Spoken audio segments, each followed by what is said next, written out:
அனைவருக்கும் வணக்கம். நம்ம என்ன பார்க்க போகிறோம் அப்படின்னா,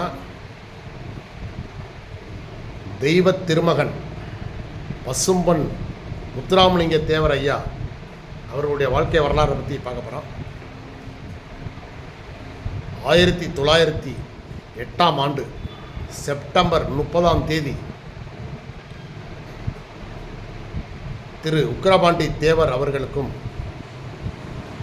இந்திராணி அம்மையார் தம்பதியினருக்கும்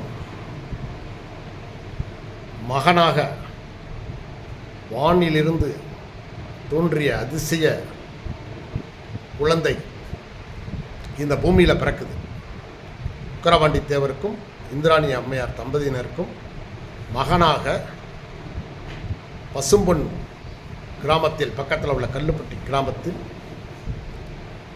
பசும்பொன் முத்துராமலிங்க தேவர் ஐயா குழந்தையாக பிறக்கிறாங்க. 30/10/1908. இவருடைய அப்பா உக்கிரபாண்டி தேவர் அந்த ஏரியாவில் ஜமீனாக இருக்கிறார். ஆனால் இவர் பிறந்த 6 மாதத்தில் இவங்க தாயார் இந்திராணி அம்மையார் உடல்நலக்குறைவினால் இறந்துடுறாங்க. உக்கிரபாண்டி தேவர் மீண்டும் ஒரு திருமணம் செய்கிறார். அவங்களும் ஏதோ ஒரு விதமாக ஒரு 3 மாதத்திலேயே அவங்களும் இறந்துடுறாங்க. அப்போ உக்கிரபாண்டி தேவர் 3ஆவதாக ஒரு திருமணத்தை செஞ்சிடறார்.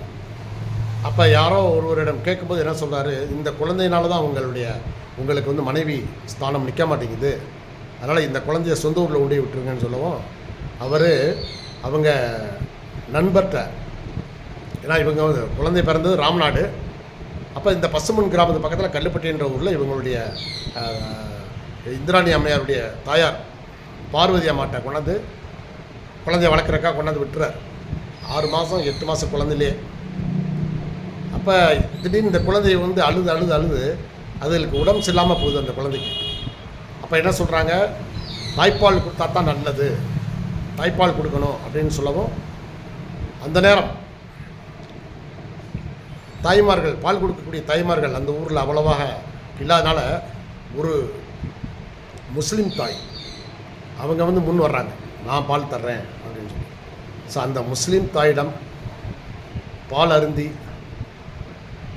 அப்படியே வளர்ந்தவர் தான் திரு முத்துராமலிங்க தேவர் ஐயா அவர்கள். சரிங்களா? இவர் அப்படியே வளர இவர் எங்கே படிக்கிறார், ஃபஸ்ட்டு கமுதியில் படிக்கிறார், அப்புறம் மதுரை பசுமலை,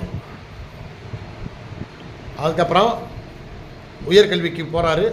ஆனால் வந்து உடல்நல குறைவுனால் அந்த நாள் உயர்நிலை கல்வியை தொடர முடியாமல் விட்டுறார் ஐயா அவங்க. ஆனால் சிறு வயது முதலே மிகவும் துருன்னு இருப்பாங்க, கடவுள் பக்தி மிகுந்தவர். இந்த மாதிரி இருக்கும்போது ஒரு சொத்து பிரச்சனை விஷயமாக 1924 ஸ்ரீ சீனிவாச ஐயங்கார் சென்னை போய் உயர்நீதிமன்றத்தில் வக்கீலாக இருக்கக்கூடிய ஸ்ரீனிவாச ஐயங்காரை சந்திக்க போகிறார். அப்போ வந்து சுதந்திர போராட்டம் மிக தீவிரமடைந்த நேரம், அப்படியே பற்றிக்கிட்டு எரியுது சுதந்திர போராட்டம் மக்கள் மத்தியில். அப்போ அந்த மாதிரி நேரத்தில் இவர் போன சமயத்தில் ஒரு காங்கிரஸ் கூட்டம் நடத்துவது சார்பாக ஒரு மீட்டிங்கில் இருக்கார் அந்த சீனிவாச ஐயங்கார். இப்போ இவர் வீட்டுக்கு போகிறாரு, அவரை தேடி. அவர் வந்து மீட்டிங் போயிருக்காருன்னு சொல்லவும் இவர் அங்கே போகிறார். அங்கே போகவும் அங்கே முக்கியமான தலைவர்கள் இருக்காங்க அந்த கூட்டத்தில். காமராஜர் இருக்கிறார், நேதாஜி இருக்கிறார், இப்படி முக்கியமான தலைவர்கள் கலந்து கொண்ட கூட்டம் அது. ஏன்னா அடுத்து ஒரு பெரிய, அதாவது ஒத்துழைமை இயக்கம், அதாவது அந்த மாதிரி ஒரு வரிகொடா இயக்கம், இந்த மாதிரி கூட்டத்துக்காக முக்கியமான தலைவர்கள் வந்திருக்காங்க. அகில இந்திய தலைவர்களும் வந்திருக்காங்க, தமிழ்நாட்டு தலைவர்களும் இருக்காங்க அந்த கூட்டத்தில். அப்போ அவங்களுடைய இவர் வந்து ஓரமாக நின்று கவனிக்கிறார். சீனிவாச ஐயங்கார் என்ன செய்கிறாருன்னா, அந்த ஒரு பார்வையாளர் மாடத்தில் போய் இருப்பா அப்படின்னு சொல்லுவோம். அவர் உட்காந்து இவங்க பேசுகிறதெல்லாம் கவனிக்கும்போது இவர் இள ரத்தம் அல்லவா, இவருக்கு அப்படியே கொந்தளிக்குது, அப்படியே புல்லரிக்குது உடம்பு. ஏன்னா அப்போ நம்மளும் சுதந்திர போராட்டத்தில் கலந்துக்கிடணும்னு அந்த இடத்துல அவர் முடிவு பண்ணுறார். முடிவு பண்ணதுக்கப்புறம் சொத்து விஷயமாக சீனிவாச ஐயங்கார்ட்ட பேசிகிட்டு இருக்கும்போது அவர் சொல்கிறார், ஐயா நானும் வந்து இந்த போராட்டத்தில் கலந்துக்கிடணும் அப்படின்னு சொல்லும்போது, அவருக்கு யாருனாலும் சுதந்திர போராட்டத்தில் கலந்துக்கிடும் போது அந்த தலைவர்களுக்கு மிக உற்சாகமாக தானே இருக்கும். அப்போ அது சம்மந்தமான எல்லா விவரங்களும் கொடுக்குறார் சீனிவாச ஐயங்கார். இவர் வரவுமே அந்த இயக்கம் சார்பாக, காங்கிரஸ் இயக்கம் சார்பாக நடத்தப்பட்ட போராட்டத்தில் கலந்துக்கிறார். அதுக்கப்புறம் உங்களுக்கு அந்த 24, 26 சமயத்தில் மதுரா மில்ஸ் போராட்டம், தொழிலாளர்கள் போராட்டத்தில் கலந்துக்கிறார். ஏன்னா தொடர்ச்சியாக மேல் படிப்பு படிக்கல அவர். படிக்காட்டாலும் உங்களுக்கு மக்கள் வாழ்க்கையில் மிகவும் அக்கறையோட எங்கெங்கே என்னென்ன பிரச்சனைகள் இருந்தாலும் அதில் போய் தலையிட்டு அந்த மக்களுடைய கருத்துக்களை கேட்டு அவங்களுக்கு ஆதரவாக நின்று அந்த பிரச்சனைகளை முடித்து வைத்த பின் அப்படியே அந்த மக்கள் என்ன செய்கிறாருன்னா அப்படியே காங்கிரஸ் அந்த நம்ம சுதந்திர போராட்டத்துக்கு இழுத்துறார். இப்படி சுதந்திர போராட்டத்துக்காக கிராமமாக சென்று மக்களிடம் பேசி ஆதரவை திரட்டிக்கிட்டே இருக்கார். சரிங்களா? இந்த மாதிரி சமயத்தில் இவருக்கு என்ன ஒரு பெரிய மனசில் படுதுன்னா, மனக்குறை இருக்குது. என்னென்னா தேவர் சமுதாயம் சார்ந்த மக்களை குற்றப்பரம்பரை அப்படின்னு ஒரு சட்டம் ஆங்கிலேயர் வச்சுருக்காங்க. அது தேவர் சமுதாயம் மட்டும்னு அல்ல, இந்திய அளவில் 89 ஜாதிகளை அந்த குற்றப்பரம்பரை லிஸ்ட்டில் வச்சுருக்காங்க. தமிழகத்தில் மறவர், கள்ளர், அகமுடையர், அப்புறம் இன்னொரு 4-5 ஜாதிகள் இருக்குது தமிழ்நாட்டில். மதுரை, ராம்நாடு, திருநெல்வேலி ஜில்லா, இந்த 3 மாவட்டங்களில் பிரிக்கப்படாத அந்த மாவட்டங்களில் இந்த சட்டம் நடைமுறையில் இருக்குது. இந்த சட்டப்படி, இந்த குற்றப்பரம்பரை சட்டப்படி என்ன தீர்மானிக்கிறாங்கன்னா, இந்த சமுதாயத்தில் இருக்கக்கூடிய ஆண்களும் சரி, இனி பிறக்க போகிற குழந்தைகளும் குற்றப்பரம்பரையாக தான் பிறப்பாங்க அப்படின்ற மாதிரி அவங்க சட்டம் போட்டு, இந்த சட்டப்படி என்னன்னா சாயங்காலம் 6 மணிக்கு மேல் சூரிய உதயமானதுலேருந்து சூரிய அஸ்தமனம் வரைக்கும், அது வரைக்கும் தான் அந்த எல்லா வீட்லேயுமே ஆண் பிள்ளைகள் அவங்கவுங்க வீட்டில் இருக்கலாம். 6 மணிக்கு மேலே போலீஸ் ஸ்டேஷனில் கையெழுத்தை போட்டு ரேகையை வச்சுட்டு, அதான் குற்றப்பரம்பரைனா ரேகை வைக்கணும். ரேகையை வைத்த பின் போலீஸ் சொல்லக்கூடிய இடத்துல, திருமண மண்டபமோ அல்லது ஒரு பெரிய ஒரு பொட்டல் காட்டிலையோ, அங்கே தான் நைட்டுக்கு இரவு தங்கணும். ஒரு விரிச்சு கொண்டுக்கணும், வீட்டிலேருந்து எல்லாமே கொண்டு தரணும். ஆனால் வீட்டில் இருக்கக்கூடாது, போலீஸ் சொல்லக்கூடிய இடத்துல தான் தங்கணும் இரவு முழுவதும். பாருங்கள் எவ்வளோ ஒரு கொடுமையான சட்டத்தை பாருங்கள். அப்போ இப்படி ஒரு சட்டம் அமலில் இருந்திருக்கு. அப்போ இதை எதிர்த்து போராடுறதுக்கு துணிச்சல் யாருக்கும் இல்லை. ஏன்னா காங்கிரஸ் கட்சி சுதந்திரத்துக்கு தான் போராட்டம், அது சிந்தனை அதில் தான் இருக்கே தவிர அந்த இயக்கத்துக்கு இதுக்கு போராடுறதுக்கு நேரம் இல்லை. ஆனால் இவர் உண்மையான மக்கள் தலைவர் அல்லவா? அப்போ இவர் மனசில் மக்கள் படக்கூடிய இந்த துன்பம், வேதனைகளை பார்க்குறாரு.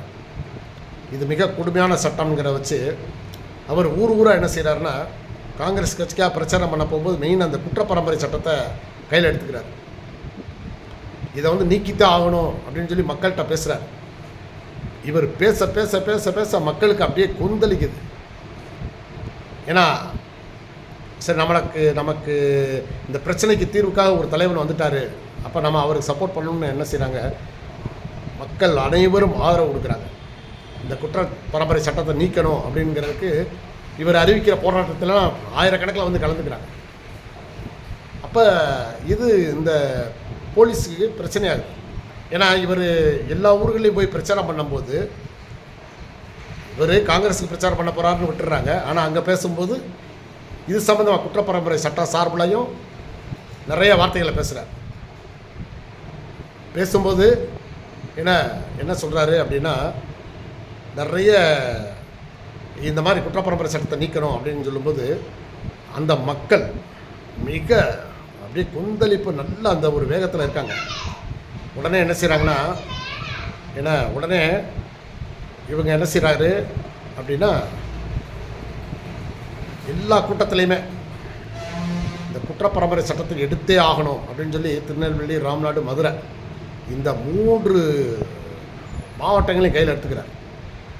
மக்கள் முழுமையான ஆதரவு கொடுக்குறாங்க. இவர் பேச பேச என்ன ஆகுது அப்படின்னா, மக்கள் போலீஸ் ஸ்டேஷனில் போய் கையெழுத்து போட போகிறதில்ல, ரேகை வைக்க போகிறதில்ல. இவர் என்ன சொல்கிறாரு மீட்டிங்கில், ஒன்று கையெழுத்து போடக்கூடாது, ரேகை வைக்கக்கூடாது. அப்படி ரேகை வைக்கிற சூழ்நிலை தான் நீ உன்னுடைய பெருவரலை கூட வெட்டிக்க, இல்லை செத்துப்போ, ஆனால் ரேகை மட்டும் வைக்காத. நீ என்னடா குற்றப்பரம்பரையா?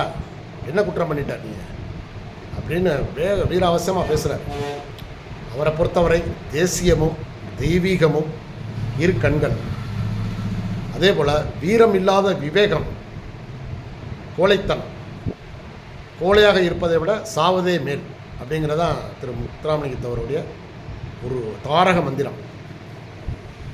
ஒரு நிமிஷம் வாழ்ந்தாலும் சரி, ஒரு நாள் வாழ்ந்தாலும் சரி, நீ வீரனாக வாழ்ந்து செத்துப்போம், கோழையாக மட்டும் ஒரு நிமிஷம் கூட இருக்காது அப்படிங்கிறத அவருடைய அந்த தாரக மந்திரமான பேச்சு.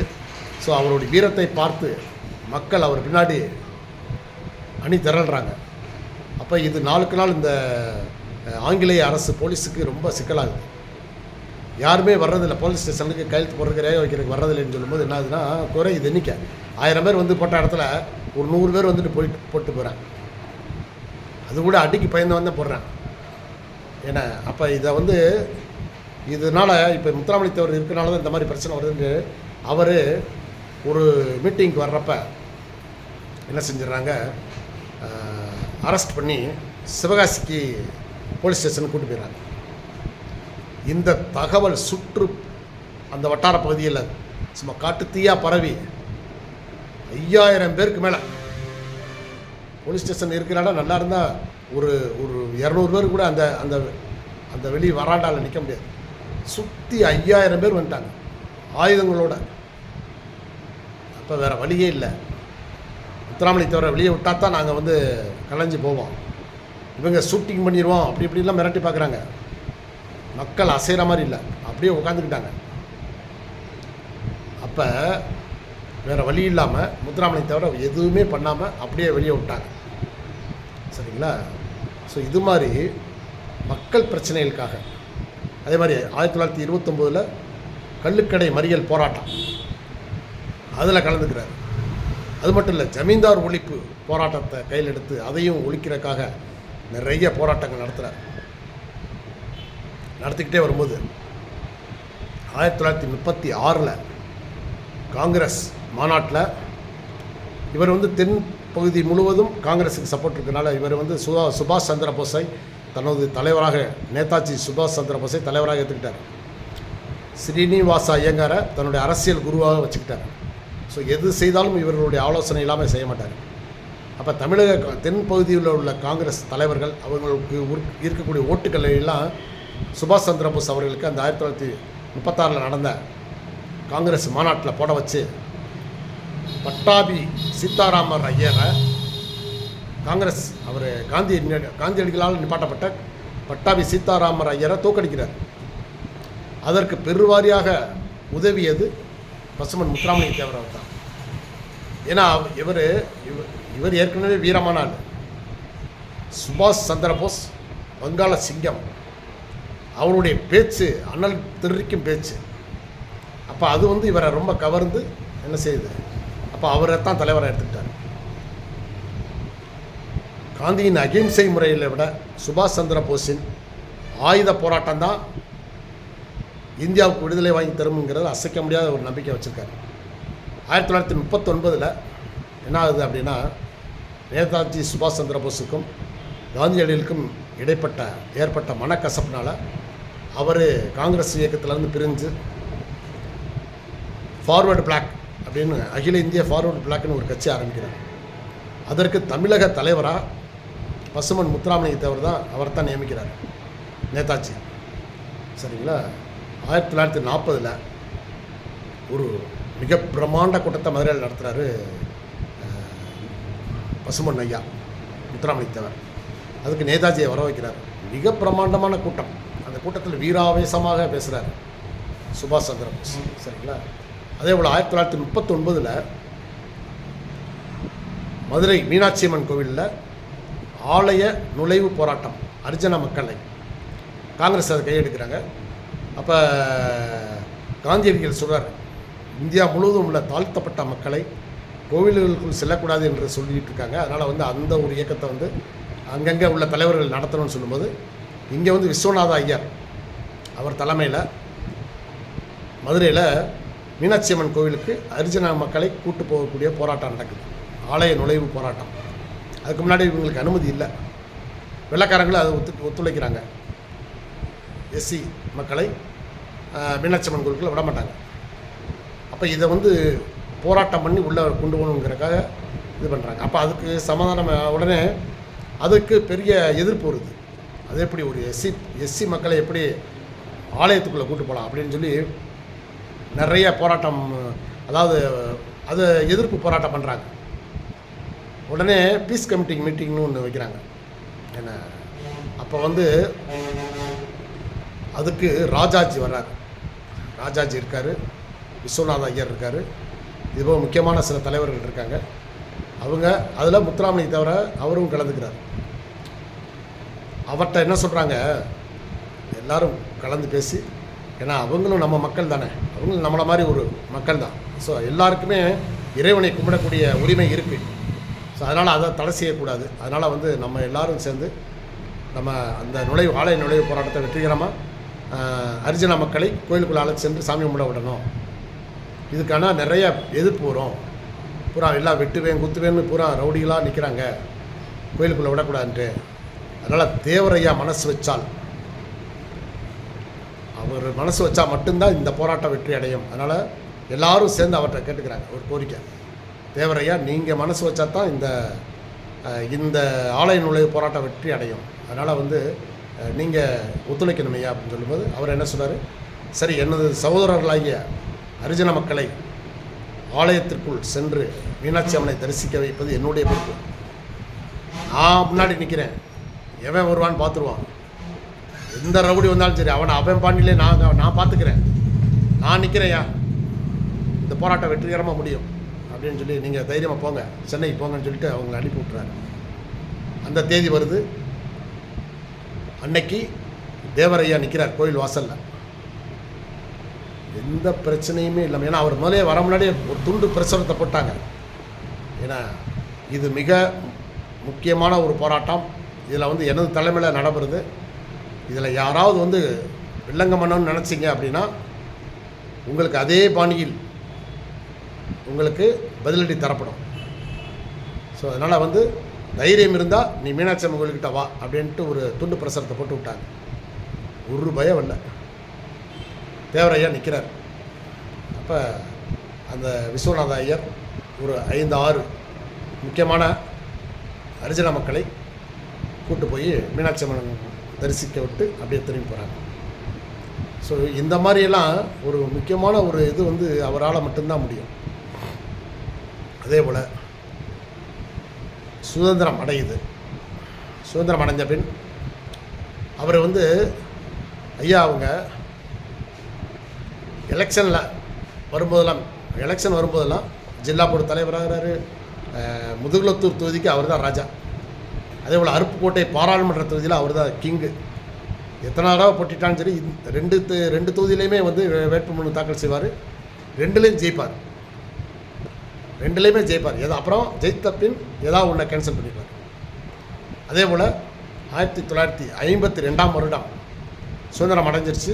52 வருடம் இவர் வந்து ஃபார்வர்டு பிளாக் கட்சி தலைவர் இல்லையா, இவர் கம்யூனிஸ்ட் கட்சிகள் மேலும் சில உதிரி கட்சிகளை இவர் கூட்டணி சேர்த்துக்கிடுவார். மதுரை ஜில்லா போர்டு தலைவராக இருந்திருக்காரு. மதுரை மாவட்டம், பிரிக்கப்படாத மதுரை மாவட்டம் ஜில்லா போர்டு தலைவர். அது மட்டும் இல்லை, முதுகுளத்தூர் அண்டு அருப்புக்கோட்டை நாடாளுமன்ற தொகுதி, முதுகுளத்தூர் சட்டமன்ற தொகுதி, அருப்புக்கோட்டை நாடாளுமன்ற தொகுதி, இந்த தொகுதிகளில் 2 முறை ஜெயிச்சிருக்காரு. 1952 மற்றும் 57. அதே போல் ஒரு தடவை வந்து முதுகுளத்தூர் தொகுதி சட்டமன்ற எலெக்ஷன் 52 வச்சுக்கிட்டு அருப்புக்கோட்டை நாடாளுமன்ற தொகுதியை ஜெயித்ததுக்கப்புறம் கேன்சல் பண்ணிட்டார்.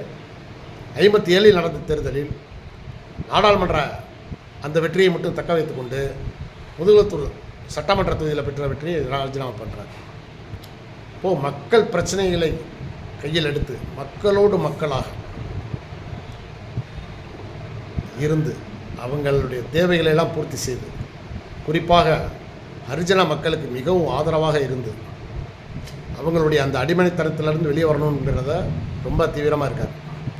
இந்த மாதிரி சமயத்தில் தான் 57 இவர் மேலே தியாகி இமானுவேல் கொலை வழக்க பதிகிறாங்க. ஏன்னா வேறு ஒன்றும் இல்லை, இவர் புகழ் பெற்று விடக்கூடாது, மக்கள் மத்தியில் மிகப்பெரிய செல்வாக்கு வந்துடக்கூடாது அப்படிங்கிறனால அரசியல் வழக்கு இவர் மேலே பதிகிறாங்க. 59 தீர்ப்பு வருது. தேவரையா, பசுமன் தேவரையா மேலே எந்த குற்றமும் இல்லை அப்படின்னு சொல்லி அவரை விடுதலை பண்ணுறாங்க. இதற்கிடையில் அவருக்கு அடிக்கடி உடல்நிலை கொஞ்சம் பாதிக்கப்படுது. 1962ஆம் வருடம் அப்போ தேர்தல் வருது, சட்டமன்ற எலெக்ஷன் அண்டு நாடாளுமன்ற எலெக்ஷன் வருது. அப்போ அந்த சமயத்தில் அவர் முதுகுளத்தூர் சட்டமன்ற தொகுதியிலும் ஸ்ரீவில்லிபுத்தூர் நாடாளுமன்ற தொகுதியிலும் நின்று 2லேயுமே ஜெயிக்கிறார். ராஜாஜி அவர்களோடு சேர்ந்து ஒரே ஒரு கூட்டத்தில், அப்போ ஏன்னா சுதந்திரா கட்சின்னு ராஜாஜி வச்சுருக்காரு, அவரோட சேர்ந்து கூட்டணியில் அவர் கூட சேர்ந்து ஒரே ஒரு மீட்டிங் பேசியிருக்காரு. அதுதான் கடைசி மீட்டிங், ஐயாவுடைய கடைசி மீட்டிங். அதுக்கப்புறம் அவருடைய உடல்நிலை சரியில்லாமல் போயிடுது. என்ன அப்படின்னா, இவர் ஐயா அவங்ககிட்ட இருந்து நிறைய பாடங்கள் இன்றைய அரசியல் தலைவர்கள் கற்றுக்கணும். வீரம் எவ்வளவு இருந்தாலும் விவேகத்தோடு இருப்பார் ஐயா. எந்த நேரம் எதை பேச வேண்டுமோ அதை மட்டும்தான் பேசுவார். அவருடைய கூட்டத்திற்கு மக்கள் ஆயிரக்கணக்கில் கூடுவாங்க. ஒரு தடவை இவரை இந்த 1939-40ஆம் வருடம் நடந்த ஒரு தேர்தல் போது வாய்ப்பீடு சட்டம் போட்டாங்க தேவரையாவுக்கு. இவர் பேசக்கூடாதுங்க, இவர் பேசினாலே ஏதாவது மக்கள் மத்தியில் இதாகுது, அதனால் இவர் பேசக்கூடாது அப்படின்னு சொல்லும்போது கூட்டங்களில், பிரச்சார கூட்டங்களில் இவர் போய் மேடையில் ஏறி நின்றுக்குள்ளார். அவ்வளோதான், பேச மாட்டார். 4 பக்கமும் சுற்றி கும்பிடு தான் போடுவார். இவர் பேச வேண்டிய கருத்துக்களை பக்கத்தில் இருந்து யாரோ ஒருத்தங்க பேசுவாங்க. ஆனால் ஐயா பேசக்கூடாது இல்லையா, அதனால் அவர் பேசவே மாட்டார். அப்படி பேசாமலும் அந்த தொகுதியில் வெற்றி வாயை சொல்லியிருக்கார். எப்படி எம்ஜிஆர் அவர்கள் தமிழ்நாட்டு 1984 நடந்த எலெக்ஷனுக்கு தமிழ்நாட்டுக்கே வராமல் எப்படி அமெரிக்காவில் இருந்துக்கிட்டே ஜெயித்தாரோ, அதுபோல் ஐயா ஒரு வார்த்தை கூட பேசாமல் இவர் அந்த தேர்தலில் வென்று ஜெயிச்சிருக்கார். ஸோ இது மாதிரி மக்கள் சக்தி பசுமன் தேவரையாவுக்கு இருந்ததுனால தான் அவர் இன்றளவும் மிகப்பெரிய ஒரு பேரும் புகழோடு இருக்கார். சரிங்களா? அந்த மக்களுக்கு குற்றப்பரம்பரை சட்டத்தை எடுத்தது ஐயா தான். அது தமிழ்நாடு முழுவதும் அதை எடுத்தாங்க இவருக்கு பயந்துக்கிட்டு. ஸோ அதுபோல் இவர் பேச ஆரம்பித்தார்னா மணிக்கணக்கில் ஆன்மீகத்தை பற்றியும் தேசியத்தை பற்றியும் நாட்டை பற்றியும் தான் பேசுவார். வேறு தனிப்பட்ட கருத்துக்களை பேச மாட்டார். இவர் பேசும்போது மயில் எங்கே இருந்தாலும் சரி, இவர் பேச ஆரம்பிக்கவும் மயில் அப்படியே பறந்து மேடையில் உட்காந்துருக்கு. அந்த மாதிரி ஒரு தெய்வீக சக்தி மிக்கவர் பசுமன் தேவரையா அவர்கள். அவர் தனக்கு வழங்கப்பட்ட 32 கிராமங்களை ஹரிஜன மக்களுக்கே எழுதி கொடுத்து தனக்குன்னு எதுவுமே வச்சுக்கல. ஏன்னா இவர் நிறைய சிறு வயதில் பாதிக்கப்பட்டதுனால ஐயா அவங்க திருமணமே பண்ணிக்கல. ஒன்லி கடவுள் பக்தி, இறைவன் தொண்டு மட்டும்தான் நினச்சிட்டு இருந்தார். இருந்தாலும் அதை விடவும் மிகப்பெரிய தொண்டு நாட்டு மக்களுக்கு பணியாற்றுவதுங்கிறத தலைமையை ஏற்று மிகப்பெரிய போராட்டங்களை நடத்தி மக்களோடு மக்களாக இருந்து மக்கள் செல்வாக்கை பெற்று இன்றைக்கு மட்டும் இல்லை என்றைக்கும் பசுமன் தேவரையாவுடைய புகழ் இந்த நாட்டில் இருந்துக்கிட்டே தான் இருக்கும். ஏன்னா அவர் ஒரு தெய்வப்பிறவி அப்படின்னா என்ன அர்த்தம் அப்படின்னா, ஒருத்தர் தான் பிறந்த தேதி அன்னைக்கே இறக்கிறது தெய்வப்பிறவி தான். அதுதான் அந்த தெய்வப்பிறவி. ஏன்னா மற்ற எல்லாருக்கும் பாருங்கள், மேக்சிமம் பிறந்த தேதி ஒன்றா இருக்கும், இறந்த தேதி ஒன்றா இருக்கும். ஆனால் தேவரையா அவர்கள் 1963ஆம் வருடம் 30ஆம் தேதி 10வது மாதம் அக்டோபர் 30 1963ஆம் வருடம் எப்படி 30/10/1908 பிறந்தாங்களோ அதே போல் 30/10/1963 55 வயதில் இறைவனடி எய்தினார். அன்றையிலிருந்து அவர் தெய்வமாகிவிட்டார். பசுமன் தேவரையாவுடைய புகழ் இன்றைக்கு மட்டும் இல்லை, என்றென்றைக்கும் நமது தமிழகத்தில் வாழ்ந்து கொண்டே இருக்கும். நன்றி, வணக்கம்.